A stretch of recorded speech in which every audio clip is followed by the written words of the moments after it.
The 80-year-old millionaire is having fun with the dancer, and I'm hiding behind the window across, watching their every move.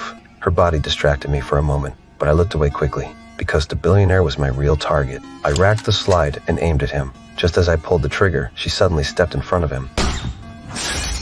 The bullet hit her. I killed the wrong person. I racked the slide and tried to aim again, but the billionaire's bodyguard pulled the curtain shut. I knew I had missed my chance. I had to get out right away. 2 shots were enough for police to track me.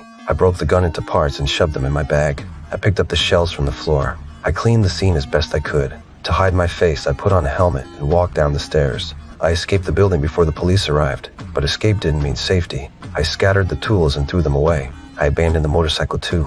I threw the helmet into the sea. I used the store restroom and dumped all my clothes in the trash. I washed myself clean.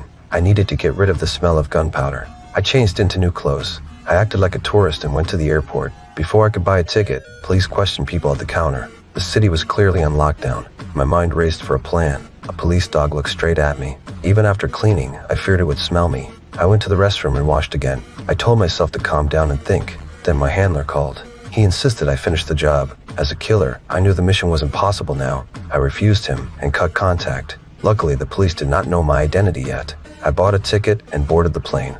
A man with sunglasses stared at me the whole flight. 10 years of killing told me he was not just another passenger. He most likely had my face on his list. Probably my employer wanted me dead after the failed job.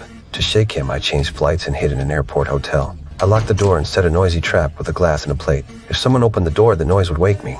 I slept on the sofa with a knife in my hand. When morning came, the tail was gone. After switching flights a few times, I went back to the house in the countryside where my wife was. I tried to swipe the gate card and found unfamiliar footprints and many cigarette butts. Someone had been here. I grabbed a loaded pistol from the car and crept around the back. The house was silent, yet my wife's favorite music still played, but her presence was nowhere to be found. I found signs of a fight and blood on the floor. A panic hit me. I rushed into the room. The makeup mirror was smashed to pieces. Blood streaked the walls.